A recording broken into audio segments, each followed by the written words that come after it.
Hey, what is up, fellow YouTubers? Thanks for clicking on my video. This is a Black Ops 2 gameplay on Raid. I'm using the Vector silenced with a laser sight. I hope to entertain you with this gameplay, and I hope to bring you some interesting pieces of information and some opinions I have about the game and what I think is great and also bad about it. So first off, this video I'm just covering two topics. The first topic is the score streaks that I'm running and why they work so well together, and how you can use them to your advantage. The second topic is about skill-based matchmaking and what effect that has in public matches, how I feel about it personally, and what I think Treyarch should have done or should have not done to change this game. So we'll get right to it. The score streaks here, I'm running Sentry Gun, AGR, and Stealth Chopper.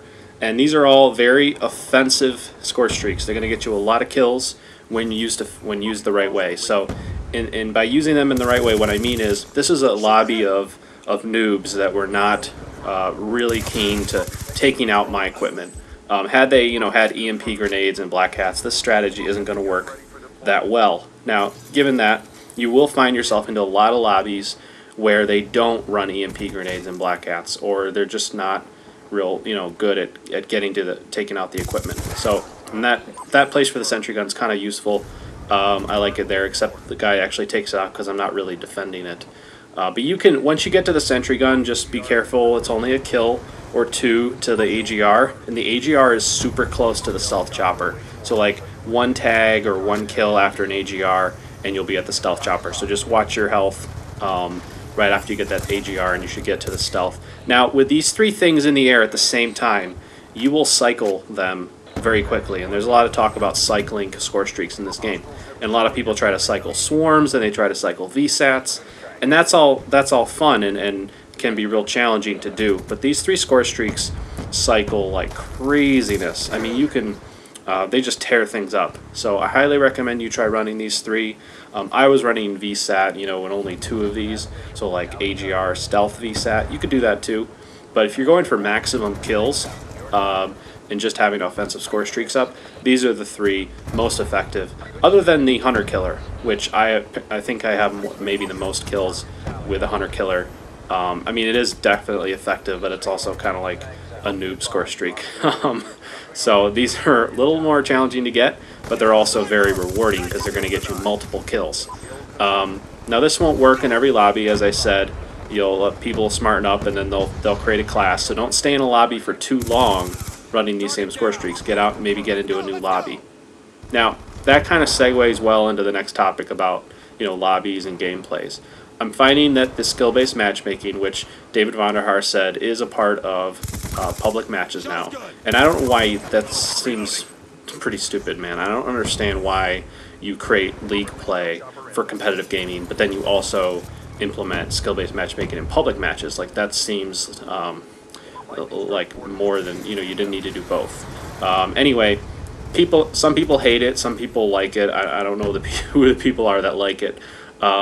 But I was on my friend's account here. This is his account. He's on PS3, as am I. His gamer tag is Craftsman1983. You can send him a request. You can also send me a request. I am on PS3 as Huckleberry23. So I'm playing on his account because it was a double XP weekend, and I couldn't rank up any farther on my account. And what I found is that on my account I was getting really good competitive matches, and I welcome the competition. I want to play against the better players and challenge myself. But I also found that, hey man, I'm always getting into tough matches. Like, these guys know what they're doing, and that sometimes can be frustrating, especially if you play against a big clan that all have high score per minutes and they're all running Ghost and they're all silenced. Like, you can just kind of make the game not as fun when you're playing against ultra tryhards. And I know I'm kind of a tryhard. Don't get me wrong, but it's like when you play against a whole team of people that are good, like, it's hard to have fun playing this game. Don't get me wrong. When they're all really good and they don't make a lot of mistakes, you find yourself not enjoying the game as much. So that's how I feel about skill-based matchmaking. Now, I got into this gameplay, and I'm playing on his account. Oh, that was a nice incidental headshot. I'm playing on his account, and he has a lower score per minute. And I don't know if score per minute is the driver, if it's score per minute per game mode or if it's kill death ratio. But in any case, I just felt like the games I was getting into were a lot easier. I was playing against much easier players, and it was much easier for me to get to my score streaks, and I didn't die as much. So I don't know how you feel about that. I think people can take advantage of this system. Obviously they could reverse boost. If you don't know what reverse boosting is, that means you're basically going to get yourself killed intentionally, however you go about doing that, or you're going to be, you know, an AFK person where you're not going to be at the controls. You're just going to let the guy die multiple times, and that then results in the score per minute going down. Or, you know, if you just kill yourself with grenades or C4, there are people out there that do this to lower their scores, and they'll even set up new accounts. And this is really bad because you can have very good Call of Duty players create new accounts to get beast gameplays just to put them up on YouTube. And then all these new Call of Duty players, they think they're getting into a, you know, an average gameplay, but no, people are taking advantage of the system, as they always will, and people that want to have fun playing this game can't do it. Now, I would much prefer a random game than I would a situation where somebody could totally take advantage of the Call of Duty matchmaking system, which is how I feel it is structured right now. So let me know if you guys agree with that or if you disagree. I feel very strongly about it.